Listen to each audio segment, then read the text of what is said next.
¿Qué tal, amigas y amigos en todo el país? Bienvenidos a Mesa de Análisis Salud. Este es un programa del Sistema de Radio y Televisión de la Universidad Católica de Santiago de Guayaquil. Los saluda su amigo el Dr. Jesse León y usted está en sintonía del 1190 en AM Radio en alta calidad y el canal 42 en UHF y el canal 74 en TV Cable.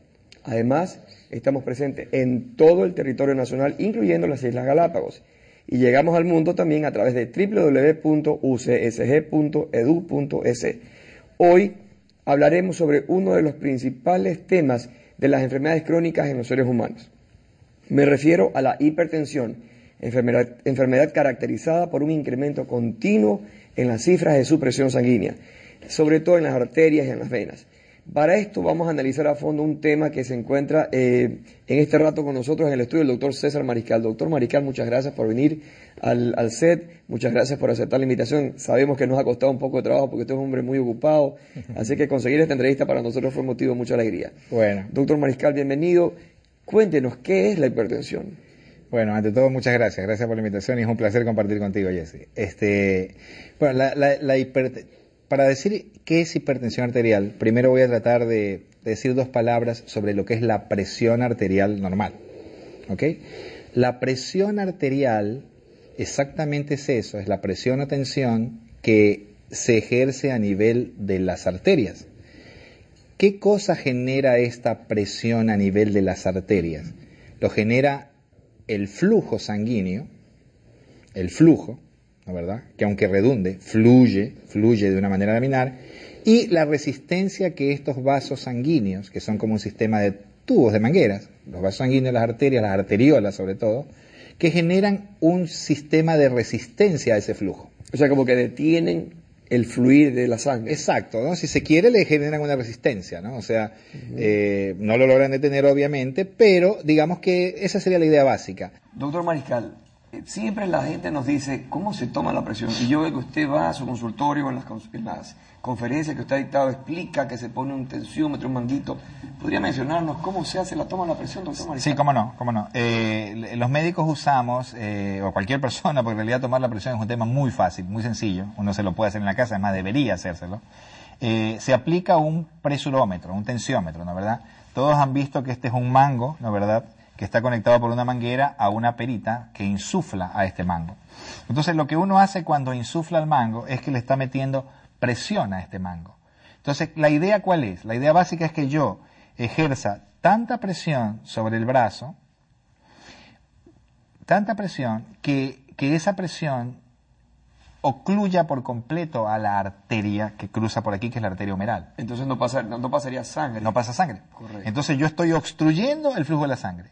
Cuando yo tengo obstruida a la arteria por completo, resulta que yo pongo el estetoscopio acá, o pongo mis dedos para palpar la arteria, y obviamente no lo voy a palpar, porque está ocluido. ¿Cuándo voy a comenzar a palpar la arteria o a escuchar el sonido que genera esa arteria? Cuando la presión que yo ejerza desde afuera con el manguito sea inmediatamente inferior a la presión que mi arteria está teniendo. Esa es la presión arterial sistólica. La que primero se escucha. Claro, que cuando uno le dicen 120-80, el 120 es que el manguito, el relojito, ha marcado 120 en el momento que uno escuchó el primer ruido arterial. Tac. ¿Cuál es la base? Que la arteria comenzó ya a poder dejar pasar el flujo. O sea que la presión de su arteria venció a la presión del manguito en presión. Ese es el fundamento.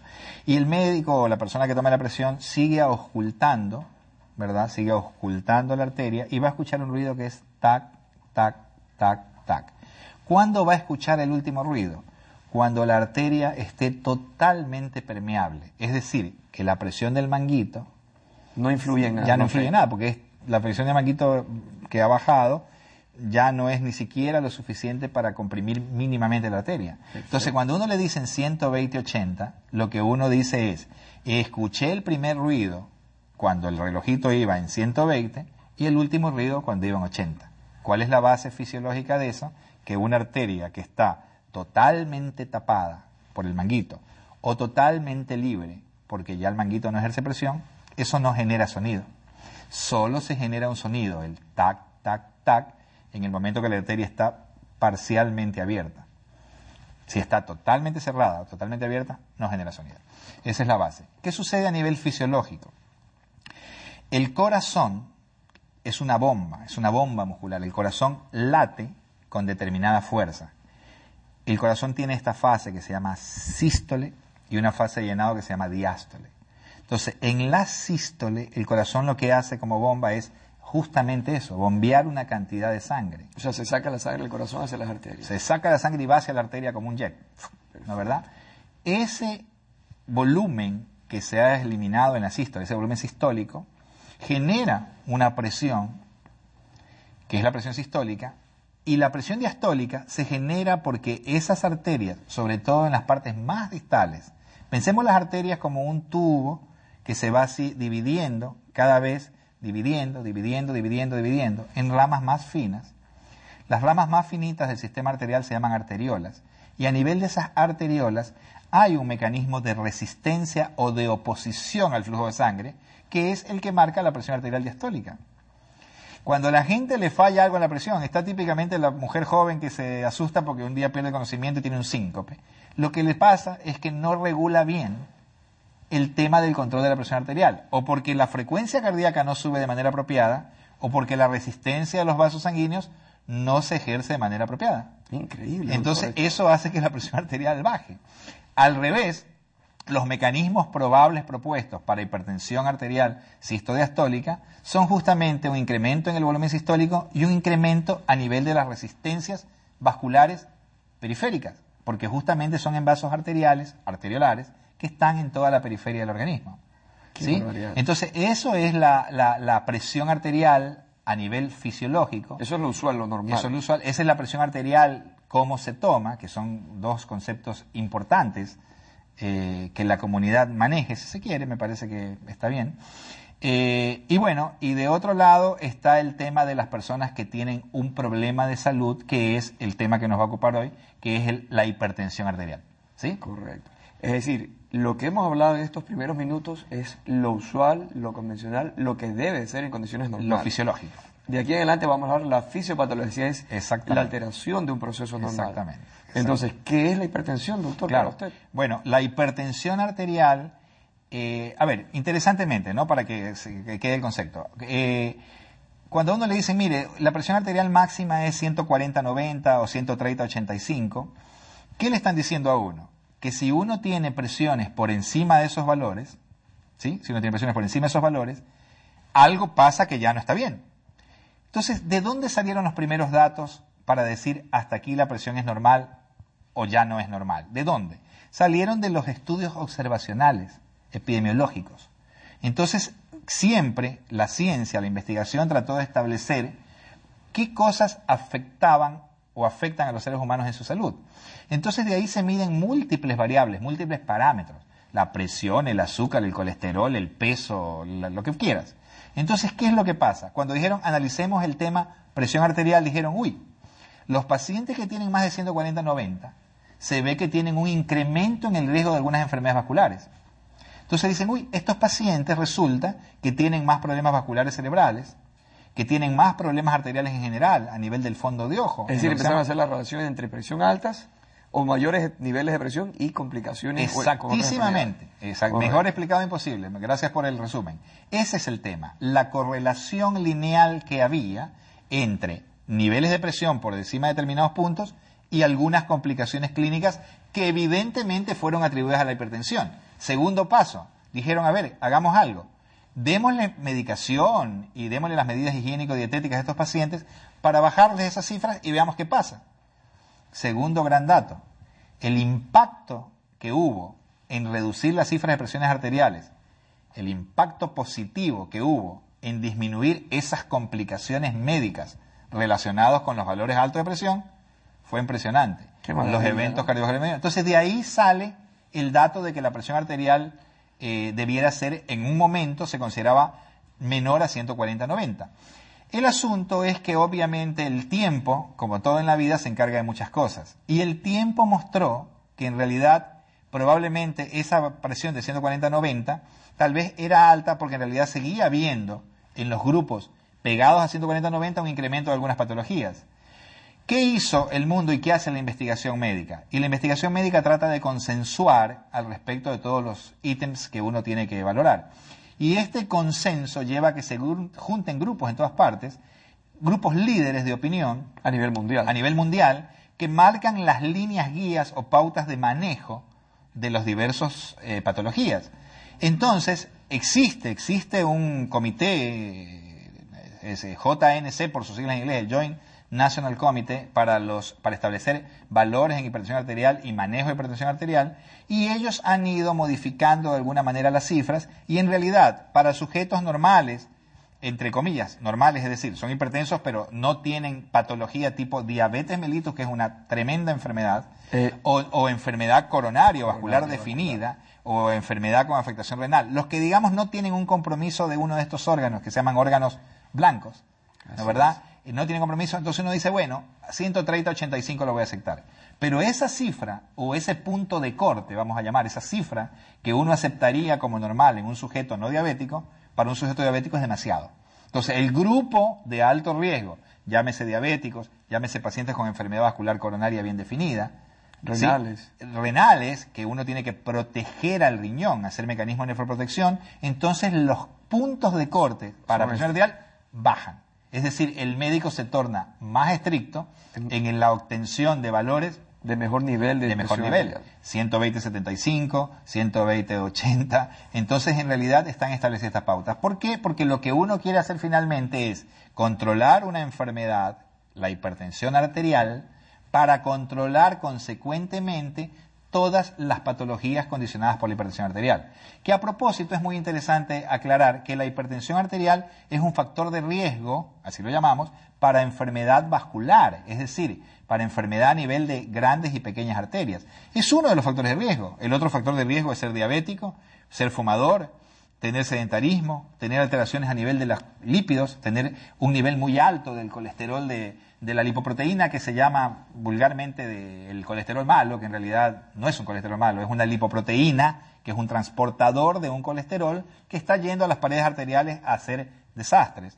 O si uno tiene los valores bajos del HDL, que en cambio es una lipoproteína protectora, que está llevando el colesterol al hígado para metabolizarse. Entonces, la sumatoria de factores de riesgo genera de que una persona tenga más riesgo de padecer un proceso vascular que otra. Increíble, doctor Mariscal. Realmente, bueno, para los que no conocían, el doctor Mariscal ha ejercido también como catedrático, como profesor en las facultades de Ciencias Médicas de la Universidad Católica, de esta Universidad Hermosa, también como en la Universidad de Espíritu Santo. Y yo creo que nos estamos nutriendo, doctor. Muchísimas gracias una vez más.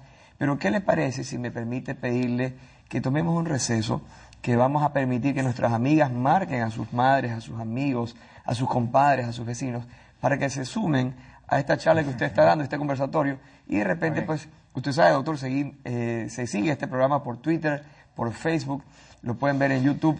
Así que vamos a hacer la primera pausa en Mesa de Análisis de Salud y regresamos enseguida, después, para seguir dialogando con el doctor César Mariscal sobre el tema de hipertensión arterial. Gracias por escucharnos a través del 1190M en alta calidad en HQ, en la Radio Nacional, y a través de la página web en www.ucsg.edu.es. Ya volvemos.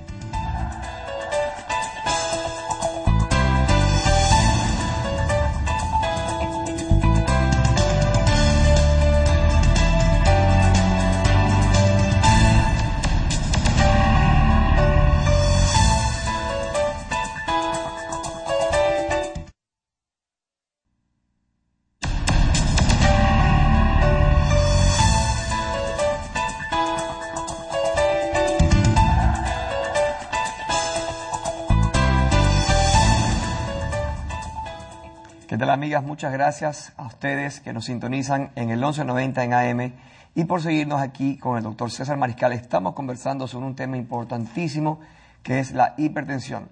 Mi doctor Mariscal, hemos recibido algunas preguntas tanto aquí del jefe de piso, del set, como de otros amigos y amigas que siempre pues nos mandan las consultas por correo electrónico. Sí, se han incentivado. Sí, la gente está muy pegada con el programa, la gente está muy pegada con esta entrevista y nos hacen notar que por favor le consultemos a usted y nos esclarezca, nos dilucide esa pequeña gran inquietud de que ¿qué es mejor, tener la presión alta, tener la presión baja? Que si la presión alta o baja, ¿cuál mata? ¿Qué le parece si comentamos y ponemos los puntos claros de este tema? Cómo no, interesantísimo. Sí, es verdad. Existen, digamos, sabemos que en todo ser humano hay un médico, ¿no? Claro. Todo el mundo tiene sus ideas propias, ¿no? Está tan Así democrática la medicina. Pero es verdad que a veces la información está mal adquirida o mal procesada. Entonces sí creo que es súper importante este tema. Mira, cuando uno tiene hipertensión, lo primero, el 95-98% de las veces la hipertensión se llama primaria, esencial, idiopática o de causa desconocida. Es decir, no hay una causa que justifique esa hipertensión. ¿Quiénes la tienen? Los sujetos entre 35 y 45 años, con discreto sobrepeso y sobre todo con un antecedente familiar importante de hipertensión. Es decir, si yo tengo un padre que ha sido hipertenso, y es probable que a yo tus esté en ese 40 grupo. años estás un poco gordito, Correcto. no te cuidas bien con la dieta, las posibilidades de que seas hipertenso son muchas. ¿Ok? Hay un subgrupo de pacientes muy pequeñitos, 2-5%, dependiendo de dónde se analicen los datos, ¿no? Hay hospitales interesados en hipertensión y seguramente son lugares de referencia que te van a decir, no, para nosotros la hipertensión esencial o idiopática no es 98%, es 90% porque están muy interesados en buscar otras cosas. Correcto. Pero en el común de la práctica médica, de los pacientes que uno ve, es muy raro, es excepcional, que llegue a tu lugar un paciente con una hipertensión que no sea primaria, como la que acabo de decir, que es el 98% de las causas, sino que sea secundaria a algo. Secundaria a algo que al ser secundaria justamente permite ser inclusive curada. ¿Por qué? Porque yo voy a poder eliminar ese problema. Por ejemplo, hay una cantidad de sustancias y de hormonas que se producen en el cuerpo que son hipertensinógenas, por decirlo de alguna manera, producen hipertensión. A la cabeza está la producción de una hormona a nivel de una glándula que está encima del riñón, que se llama suprarrenal, porque está encima del riñón, Arriba del suprarrenal, riñón, claro. ¿no? Y ahí se produce una hormona que retiene minerales y agua, esto es sodio y electrolitos y lo demás, y esta hormona mineralocorticoide se llama aldosterona. ¿Cuál es la principal causa de hipertensión secundaria? El hiperaldosteronismo primario. Entonces yo digo a alguien, uy, este paciente no tiene las características habituales del hipertenso común. Es un paciente con una hipertensión más severa que la habitual. Es un paciente hipertenso que cuando le pido un laboratorio ha encontrado un nivel excesivamente bajo de potasio. Fíjate tú. Pierden potasio estos pacientes. Entonces. Estos pacientes, por el mecanismo de acción de la aldosterona, que reabsorbe sodio y elimina potasio, es una hipertensión con hipocalemia. Si a mí me llega un paciente al consultorio hipertenso y veo que tiene un nivel de potasio muy bajo, me veo precisado, obligado, por lo menos, a investigar un poco sobre esto. Una mujer joven viene con una hipertensión severa de entrada. ¿Qué puede tener? Puede tener una estenosis al nivel de las arterias renales, una displasia fibromuscular, ¿no, verdad? Que origine una obstrucción, correcto, una estenosis, un cierre, y el cierre de las arterias renales es causa de hipertensión. Esos hay, digamos, en la década del 50, 60 hubieron estudios de investigación en animales interesantísimos sobre lo que eran las ligaduras de las arterias renales y el mecanismo de hipertensión que generaban. Un paciente viejo, aterosclerótico, enfermo, hipertenso, diabético, un día hace una hipertensión de difícil manejo. A lo mejor lo que ha hecho es tener una hipertensión renovascular porque sus arterias renales están estenosadas. El uso de anticonceptivos orales es causa de hipertensión. Ciertas enfermedades endocrinas con producción excesiva de corticoides, el Cushing, la enfermedad de Cushing, es causa de hipertensión. Entonces hay alguna cantidad de hipertensiones secundarias, ¿no?, que son la rareza absoluta y el gran número son hipertensiones de causa no conocida. Entonces vamos a hablar de este gran número, que es lo que interesa, porque lo otro es anécdota, ¿ok? En este gran número, entonces uno dice, a ver, yo tengo, ya habíamos marcado que habían dos cifras de presión, la sistólica y la diastólica. Recordemos, el primer ruido y el último ruido. O sea, la alta y la baja, como decimos. La alta y la baja, como decimos, el común de los cristianos, de los humanos. Bueno, la alta y la baja. Entonces, hubo mucha historia con que la hipertensión de arriba, la presión de arriba, lo que se llama hipertensión sistólica, no era importante. Y que lo que sí importaba es la hipertensión diastólica. Y la investigación y la observación mostró que ese era un tremendo error de apreciación. ¿Por qué razón?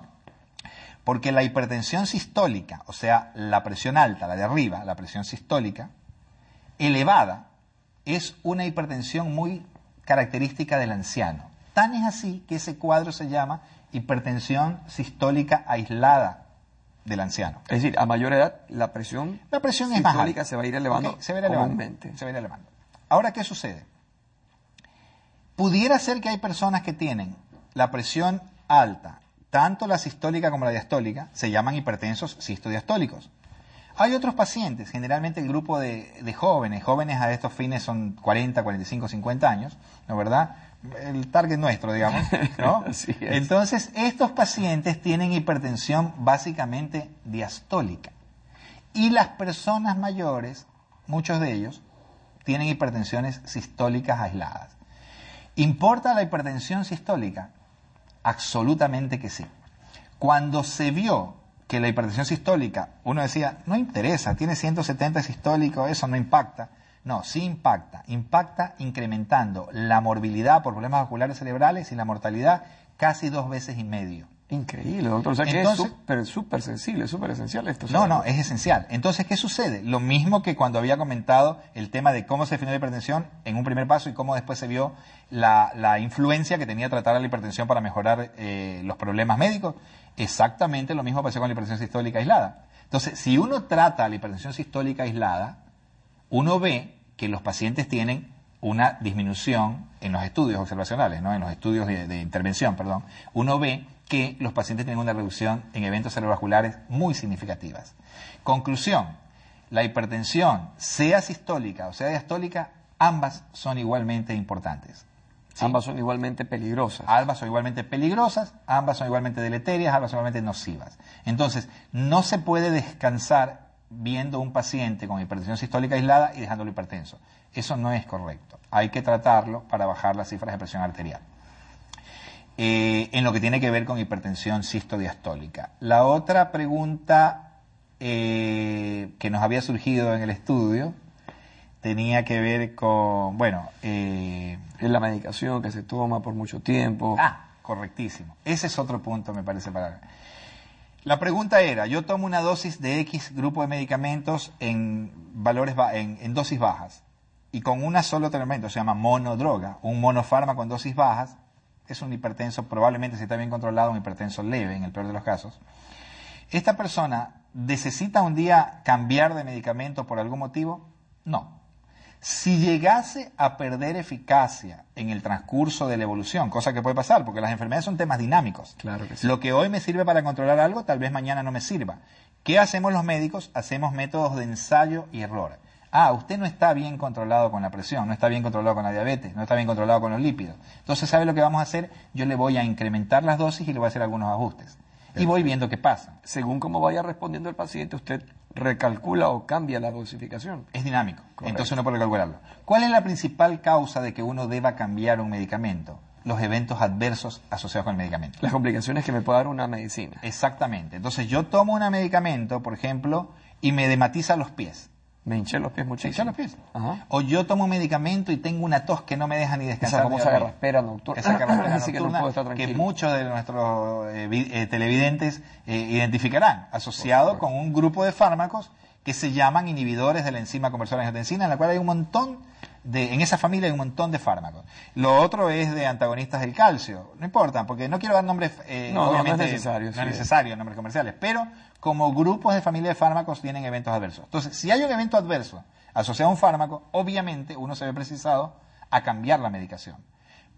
La otra causa de cambiar la medicación sería si es que hay falta de eficacia con las dosis tope o máximas de ese medicamento. Entonces, cuando uno tiene falta de eficacia con una dosis tope de un medicamento, o agrega algo más, o se replantea todo el esquema terapéutico. Pero el hecho de que yo tome, por una cuestión de tiempo, mucho tiempo un medicamento, eso de ninguna manera es causa de que uno deba cambiar el medicamento porque ya lo tomé mucho tiempo. Perfecto. ¿Sí? Doctor Mariscal, a ver, en el primer bloque vimos lo que corresponde a las condiciones normales de la presión arterial en un ser humano. Hemos visto la anatomía, la patología en el segundo bloque. ¿Qué le parece si usted nos indica cómo diagnostican hoy en día los médicos en el pleno siglo XXI la hipertensión? ¿Qué métodos, qué herramientas tienen ustedes hoy en día para diagnosticar apropiadamente la hipertensión? Claro, bueno, sigue siendo, desde el punto de vista de costo, eficacia, sigue siendo el gold standard, el estándar de oro, lo claro, que debe ser de oro, claro. el tensiómetro, ¿no? Obvio. Es decir, un examen relativamente económico, sencillo, y por eficaz, eso, sencillo. ¿no? Costo, efectividad, costo, seguridad, costo, lo que fuera, en realidad el presurómetro es. No hace falta más allá de eso. Nosotros, por ejemplo, que manejamos pacientes muy críticamente enfermos, cuando nos toca manejar pacientes en terapias intensivas, donde uno puede tener necesidad de un ajuste de la presión extremadamente estricto, bueno, esos pacientes pudieran requerir no métodos no invasivos, esto es un método no invasivo o no cruento, sino directamente meter un catéter en la arteria, conectarlo a un transductor de presión y estar midiendo la presión de la línea arterial. Directamente dentro de la arteria. Dentro de la arteria, pero esto es para un paciente extremadamente enfermo. Y a propósito de una de las preguntas que surgió, acá mientras charlábamos en el intermedio, ¿qué pasa con que la presión, y me lo habías planteado, qué pasa con las presiones muy bajas? Si en realidad la presión muy baja, como se ocurrió decir, serían más peligrosas que las presiones altas. No. Uno puede tener presiones, cifras tensionales bajas. Nadie ha confirmado que mientras más baja la presión, peor o mejor. Probablemente mejor. ¿Cuándo es un problema las cifras bajas de presión? Cuando se acompaña de síntomas. Cuando uno tiene una hipotensión, hiper es mucho, hipo es poco. Cuando tiene hipotensión sintomática, ese es otro tema. Pero si yo tengo cifras bajas de presión, como le pasa a la mayoría de las mujeres jóvenes, por ejemplo, que tienen presiones de 80, 50, 90, 60, eso no está mal. Eso no significa, no genera ningún impacto adverso en morbilidad. Siempre y cuando no me dé signos. Así es. Exacto. Ahora, muy distinto, yo tengo un paciente críticamente enfermo en una terapia intensiva que tenía un trauma de cráneo. Pensemos que el cráneo es una cavidad no distensible, cerrada. ¿No? Cualquier cosa que ocupe espacio adentro, un poquito de sangre, un tumor o lo que fuera, va a generar hipertensión dentro del cráneo. Empieza a empujar. Eso se llama hipertensión endocraniana. Entonces, ¿qué sucede? Mi cerebro se va a perfundir, es decir, le va a llegar buena sangre si yo tengo una buena presión arterial. En condiciones habituales, mi presión dentro del cráneo no pasa de los 15. Con que yo tenga 70, 50 presión y una presión arterial media, más que suficiente para que va todo bien. Así es. Pero cuando yo tengo una hipertensión endocraniana y ya la presión no es 15, sino que es 28, resulta que voy a tener que cuidar mucho la presión, pero estoy hablando de un paciente gravemente enfermo, que está en una terapia con una hipertensión endocraniana en la cual yo requiero que la presión arterial sea más alta que la normal para poder mantener mi presión de perfusión. ¿Se entiende? Claro, para que al cerebro le llegue la cantidad flujo de aporte sanguíneo necesario. El resto de que si el cerebro, en condiciones normales, en sujetos como nosotros que andamos caminando por la calle, que si el flujo cerebral, ahí me parece que hay mucha cosa anecdotaria y que en realidad no tiene solidez científica sobre el asunto de que si a mí no me llega el flujo. Es muy común escuchar a nuestro paciente, no doctor, tengo un problema en la circulación. Y en realidad no es tal. Digamos, eso por ahí es un poco de mala información. Pero es cierto que uno puede querer controlar la presión. Por ejemplo, cuando los pacientes neurológicos hacen un problema vascular cerebral y vienen hipertensos a la guardia y a la terapia, en realidad no es lógico bajarles la presión abruptamente. Hay que dejarlos hipertensos. ¿Por qué razón? Porque el cerebro, como todo el organismo es muy hábil, se autorregula en su flujo. Es decir, me cae la presión y yo me protejo y hago cosas para que no deje de fallar donde debe estar la sangre. El organismo es fabuloso. Perfecto. El organismo se adapta a las diversas circunstancias patológicas. Entonces, cuando yo tengo un problema de este tipo, necesito que mi presión sea un poco más alta. ¿Por qué razón? Porque mi vasculatura cerebral ha perdido su mecanismo de autorregulación. Ya dependo de que la presión arterial esté alta para poder sostener mi flujo. Peligrosísimo en ese caso sí bajar la presión de manera abrupta, porque lo que por ahí es un infarto chiquitito a nivel cerebral, resulta que al bajarle la presión yo lo convierto en un infarto mucho más grande. Caramba. ¿Por qué? Eso. Porque cuando uno se infarta en un punto, pero alrededor siempre hay un área sufriente, que en el caso del cerebro se llama área de penumbra o de penumbra. Él está herido pero no muerto. Todavía es tejido viable, que es el que uno debe cuidar, para que se recupere. Lo que se llama, quiero cuidar que no hayan daños neurológicos secundarios, para que se recupere. En ese momento, que es un paciente distinto, se hace crítico el manejo hemodinámico y el manejo apropiado de la presión arterial. Pero, insisto, no es un tema comunitario, no es un tema de la medicina ambulatoria, es un tema de pacientes críticamente enfermos. ¿Qué le parece, doctor, si hacemos una parada crítica en este momento para permitir que nuestras amigas vayan un momento de repente a la nevera a tomar algo de líquidos, puedan hacer nuevamente el chateo, puedan mandar mensajes de texto, corriendo la voz de que está el doctor César Mariscal en UCSG Radio y Televisión, para que puedan venir y todas a la segunda parte, ya no, a la tercera y cuarta parte de su entrevista. Mientras tanto, usted y yo seguimos aquí en el set conversando hasta que esta se concluya. Ya volvemos.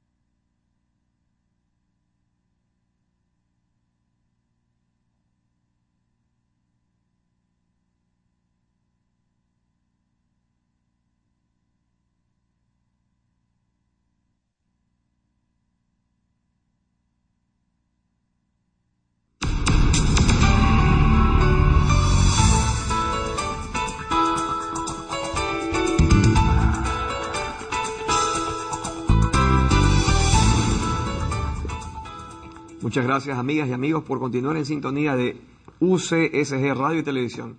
En esta ocasión, el último segmento de la entrevista con el doctor César Mariscal en el muy buen súper caliente tema hipertensión. Estamos hablando aquí con los chicos del piso, doctor, y decían, doctor Mariscal, ¿eso de hacer deporte? Sí. Y usted les preguntó, ¿tú eres deportista? Claro. ¿Y cuándo haces deporte? El fin de semana me saco a bailar jugando 3-4 partidos de 3-4 horas. Sí.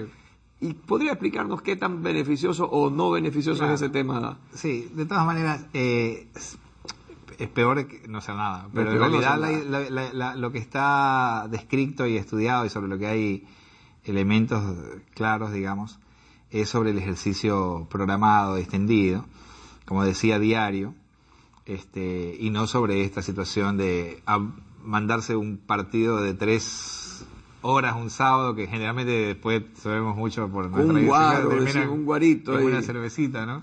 Claro. Pero realmente eso no. De todas formas es cierto que una persona que es físicamente activa y que puede jugar un deporte extenuante está en buena capacidad funcional. Por ejemplo, se me ocurre, para dar una idea, cuando a mí me piden que evalúe a alguien para ver su riesgo potencial en una cirugía, dicen, oiga, este paciente se va a complicar desde el punto de vista cardiovascular en una cirugía, ¿no? Desde el punto de vista cardiovascular en una cirugía, y yo le digo, hay 3 parámetros básicos, sencillos, de la vida diaria.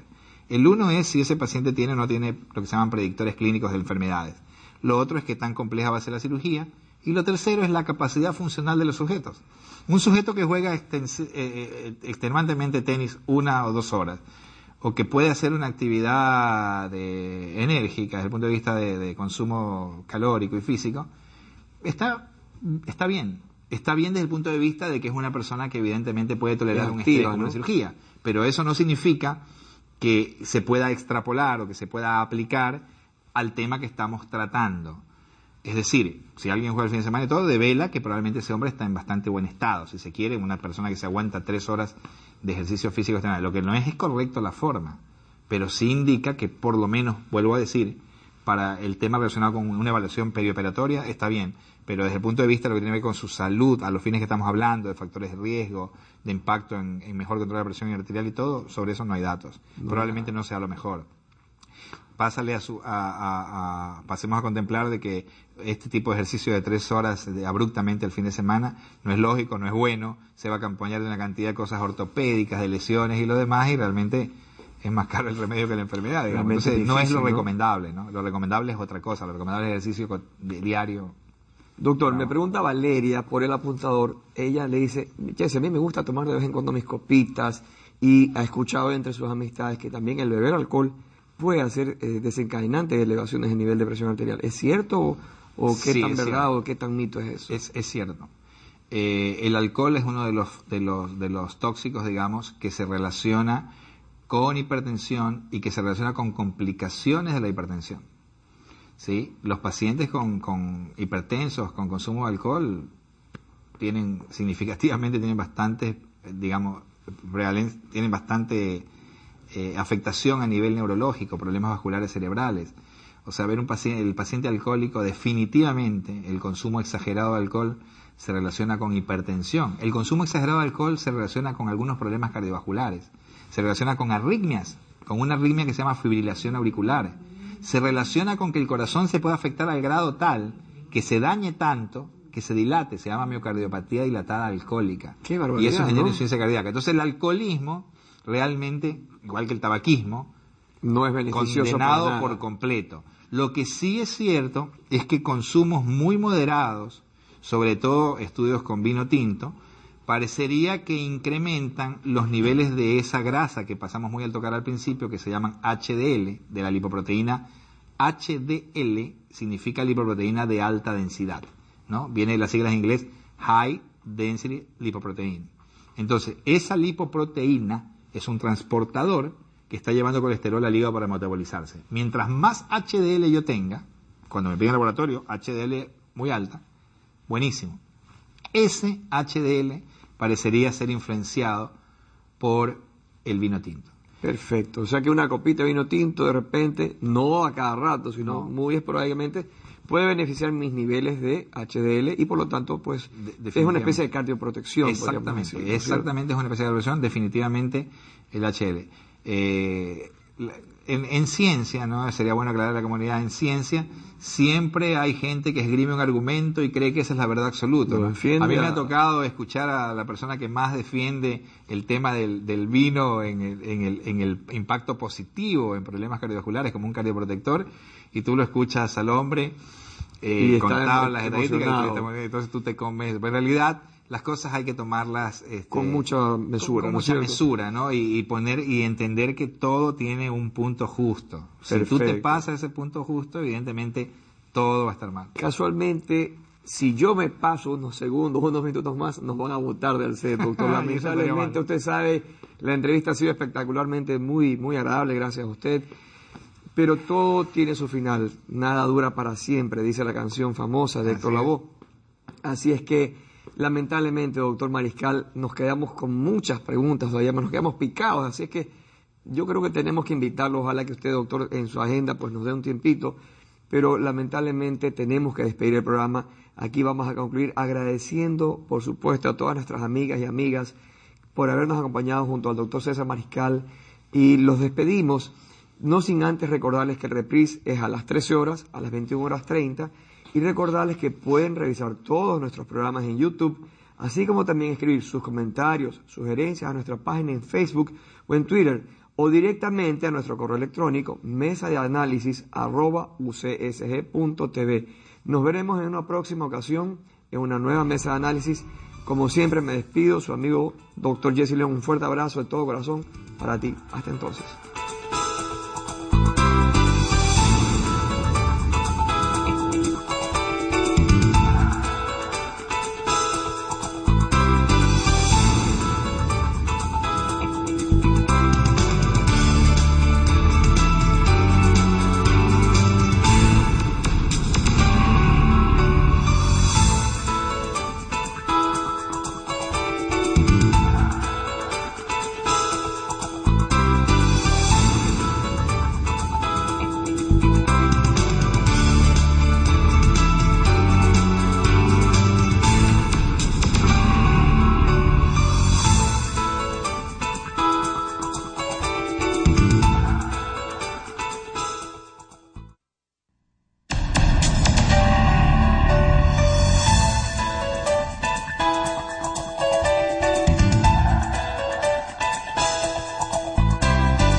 ¿Qué tal, amigas y amigos? Muchas gracias por continuar en sintonía de UCSG Radio y Televisión.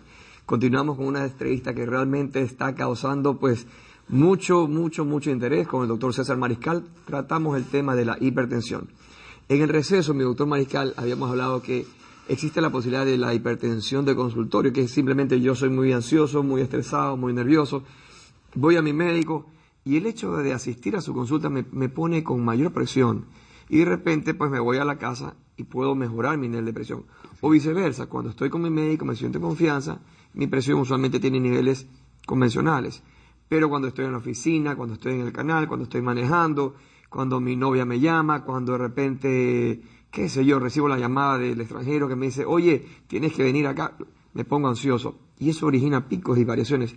¿Qué se hace en esos casos? ¿Qué mecanismos tenemos para investigar esas variaciones? Bien, perfecto. Sí, definitivamente la hipertensión llamada hipertensión de consultorio o de bata blanca es una realidad. O sea, los pacientes van al consultorio, uno les toma la presión y los encuentra hipertensos. Por eso no es lógico ni está establecido que uno deba manejarse con un solo registro de presión para definir a alguien como hipertenso. En realidad lo ideal es tomarle en condiciones de reposo, cuando el paciente ha estado en la misma condición, digamos, por lo menos 3 veces la presión arterial y sacar un promedio.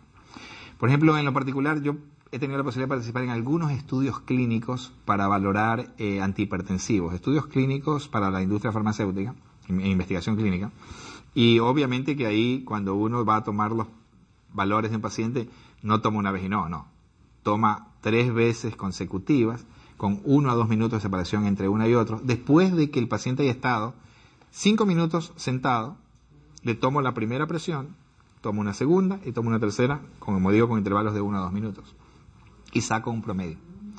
Entonces, esa probablemente sea la presión más real. Pero igual hay pacientes que pueden tener hipertensión a partir de esto, y en realidad no ser hipertensos. Esos hipertensos alguna vez fueron llamados hipertensos borderline o lábiles o limítrofes, de algunas maneras, digamos. Pero la verdad es que por suerte se generó hace bastante ya un estudio, que es un estudio de un monitoreo continuo de la presión arterial. Y este monitoreo continuo, ambulatorio, se llama MAPA, justamente, ¿no? Monitoreo ambulatorio de la presión arterial, MAPA. Es un mapa. Qué linda que es la medicina, ¿no? Es una maravilla. Todas las siglas tienen algo que decir. Algo con que recordar los nombres difíciles. Bueno, el mapa, que en este caso no es un mapa geográfico, sino es un aparato que lo que hace es que cada cierto tiempo, generalmente cada 1 hora, en el transcurso del día y la noche, toma un registro de la presión arterial, lo cual es bueno, porque en realidad uno se está dando cuenta qué presión tiene cuando se despierta, cuando va al baño, cuando maneja, cuando duerme. ¿Qué es lo normal? Que la presión arterial en condiciones habituales, uno puede tener estos incrementos ante situaciones de estrés o de tensión, y a la noche debe caer estos valores. Cuando uno descansa y duerme, la presión arterial es más baja. Ya el hecho de que no baje, de que no caiga, constituye un problema. Es una alerta, ¿no? Una alerta, sí. Se llama dip, en una palabra en inglés sería como tener una caída. Estos pacientes son non-dipper, o sea, pacientes que no tienen el descenso de la habitual que deben tener mientras deberían dormir. Sí. Claro. Y de otro lado, está establecido un porcentaje mínimo necesario de cifras tensionales altas en el mapa, ¿no? Un porcentaje del total de las mediciones que dicen este paciente es hipertenso o no. Entonces, el mapa o monitoreo ambulatorio de la presión arterial es un método diagnóstico útil para los casos en los cuales hay ciertas dudas de diagnóstico sobre si el paciente es o no es definidamente hipertenso. Perfecto. ¿Ya? La otra cosa que uno puede hacer, a nosotros en la práctica médica nos pasa de todo, pacientes que vienen, que dudosamente son hipertensos. También está el grupo de pacientes, como nos comentaban también en uno de los intermedios, ¿no? El paciente que viene tomando un solo fármaco en dosis bajas. Es decir, yo sé que X fármaco, la dosis máxima eficaz es 40 miligramos, pero esta persona viene tomando 10, o sea, la cuarta parte de lo que puede ser el máximo. Y tú lo ves en el consultorio, y lo ves con la presión perfectamente controlada. Hace 2 décadas nosotros le decíamos a los pacientes, usted es hipertenso una vez, será toda la vida y tiene que tomar medicación toda la vida. Eso en ese grupo de pacientes tan específico, este grupo, pacientes bien controlados con una sola droga en dosis bajas, es un grupo de pacientes al que uno le podría decir, se anima a que le saque el antihipertensivo. ¿Por qué? Porque muchos de estos pacientes están sobrediagnosticados como hipertensos. Fueron muy rápidamente rotulados hipertensos en otro momento de la vida, se quedaron pegados tomando un medicamento y no que en realidad probablemente no les es necesario. Entonces uno se anima y le dice, usted tiene la característica del paciente que yo le puedo decir, vamos a hacer otra vez lo que he dicho que se hace tanto en medicina, que es el método de ensayo y error. Esto me gustaría que quede claro. En medicina, que no es una ciencia exacta, sino de probabilística, uno lo hace mucho en base al ensayo y error. A ver, entonces vamos a hacer un ensayo. ¿Qué vamos a hacer? Vamos a sacarle su medicación tan bajita y vamos a ver qué pasa.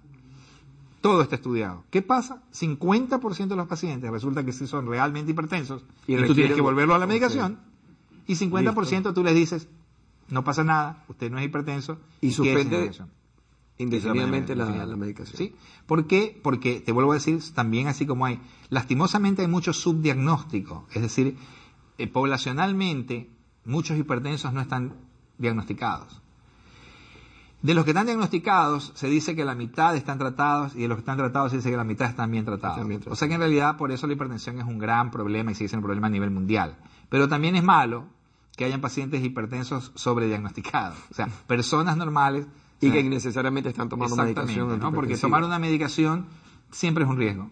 ¿Por qué? Porque y es ilógico tener un problema a partir de algo que uno no necesita. Eso sería muy mala práctica, ¿no? Chuta, qué buena explicación, doctor Mariscal, realmente es impresionante. Ahora, ¿qué indicaciones da usted en cuanto al estilo de vida? Yo una vez lo escuché a usted en una conferencia hablar de comer con menos sal, hacer ejercicio, bajar de peso. ¿Qué indicaciones se dan como parte del tratamiento antes de irnos a la parte farmacológica? Claro. Eso es lo claro. Las medidas no farmacológicas, las medidas higiénico-dietéticas, llamemos así, son medidas no farmacológicas, como tú bien describes. Lo ideal es tener una dieta no alta en sodio, sino una dieta más bien baja en sodio, ¿no es verdad? Sodio es la sal. La sal, sí, correcto. La sal.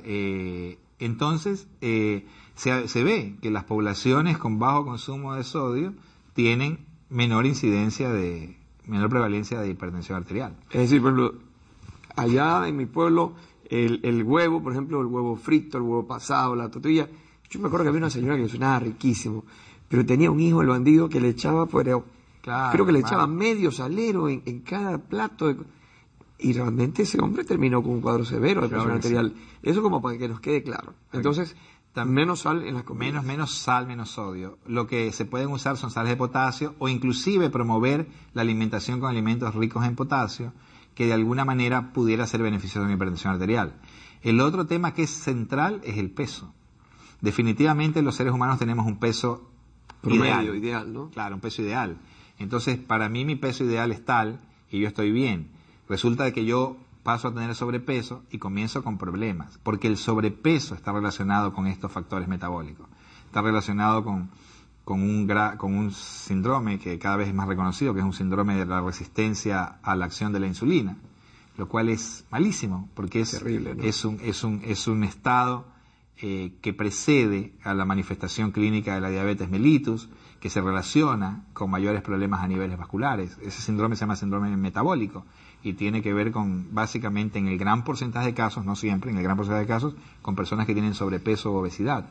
Entonces, el sobrepeso y la obesidad definitivamente son un factor súper gravitante sobre el tema de la hipertensión arterial. Entonces, lo ideal es tener un peso apropiado. Y sepamos que el peso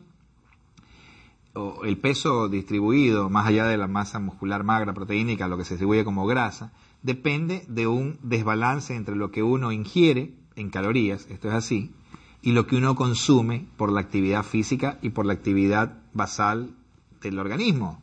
Las células requieren energía, requieren consumo de calorías. Entonces, si hay un desbalance y yo ingiero más calorías, o sea, me comí y gasto menos calorías, esas calorías se van a ir depositando, obviamente, como grasa en los tejidos, como grasa abdominal, que sabemos cada vez más que es evidencia o reflejo directo de lo que es la grasa visceral.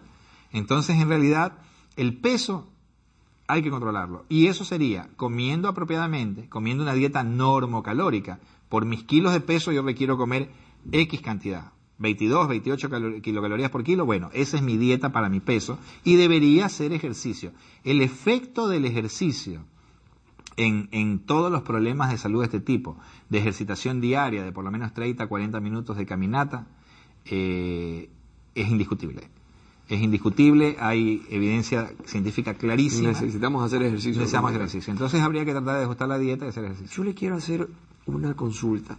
Por interno me piden que de favor le consulte a usted, que es un investigador, un científico en el tema. Hay ese comentario de que si comes carne roja, se te sube la presión.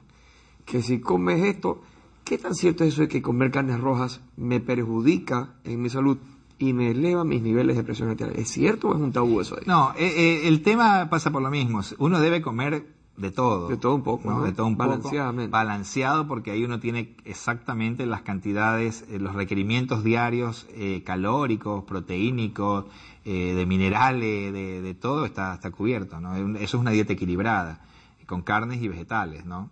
Los niveles de vitamina B12, ácido fólico, todo está cubierto. El tema es el exceso. O sea, la carne roja... Todos los excesos son negativos para la salud. La carne roja se relaciona mucho, o se ha tratado de relacionar mucho, por la cantidad de purinas que tiene, impactando, digamos, en el tema del ácido úrico, ¿no? Pero cuando se ven las maniobras de intervención en ácido úrico alto, en pacientes con hiperuricemia, que pueden sufrir cuadros articulares que se llaman gota, o pueden sufrir cálculos renales o nefrocalcinosis por hiperuricemia, entonces esos pacientes van a requerir un manejo intensivísimo de eso, dentro de lo cual uno le hace un ajuste de la dieta, básicamente en carnes rojas. El otro cuadro, en el cual las carnes rojas son peligrosas, si se quiere, es cuando uno tiene alteración de la función renal. ¿Por qué? Porque si mis riñones no funcionan, no filtran bien, lo que deben, o sea, el 100%, sino que filtran el 40%, yo lo que quiero es tratar de que esos glomérulos, se llaman las unidades del riñón que filtran, que trabajan, es la unidad funcional y estructural del riñón. Entonces yo lo que pretendo y quiero es que esos glomérulos, dentro de lo posible, estén tranquilos. Que no se les sobrecargue el trabajo. Claro, que exactamente, que no se sobrecarguen el trabajo, es decir, que no hiperfiltren. Entonces, cuando yo quiero que el riñón esté tranquilito, le voy a tratar de dar sustancias que no sean necesarísimas o exclusivamente eliminadas por el riñón. Entonces, los productos nitrogenados de los alimentos, que después en el organismo están, la urea, la creatinina, están relacionados básicamente con las carnes rojas. Entonces, ¿qué hace? Las dietas para pacientes con deterioro de función renal ya vienen ajustadas y uno dice, este señor no puede comer más de 0,5 a 0,8 gramos por kilo de proteína, o sea, se hace un en carne diaria. Se hace un cálculo estricto. Entonces son los pacientes que típicamente tienen que comer un pedacito de carne por día 3 veces a la semana. ¿No? Medido. ¿Por qué? Porque uno está queriendo que ese riñón no tenga que lidiar con esa carga que a la que lo estás sometiendo cuando estás comiendo gran cantidad de proteínas de este tipo. Le digo por qué, porque arriba Valeria, una de las chicas, una de las jefas nuestras acá, nos dice, Jessy, aquí tenemos una inquietud, aquí hay un grupo de trabajadoras y trabajadores que hacen una dieta vegetariana y acá tenemos otros que son mixtas, pues no comen de todo. Y tenían esa inquietud. Por favor, pregúntele al doctor César Mariscal si es cierto. Y bueno, yo creo que Valeria y las amigas y amigos del canal, así como ustedes, amigas y amigos que nos sintonizan en 1190 AM, HQ de alta calidad y en el resto de señales que sale esta hermosa, digamos, entrevista, van a estar ahora sí clarísimos de qué es lo que estamos haciendo. Ahora, usted dijo algo que me pareció fuera de serie, el ejercicio, doctor. Una persona que está haciendo ejercicio, generalmente se le manda, ¿qué tipo de ejercicio? ¿Hay algún tipo de ejercicio específico? ¿O puede hacer cualquier tipo de ejercicio? ¿O hay restricciones de repente en el tema? No, sí, lo ideal es hacer un ejercicio en aerobiosis, un ejercicio...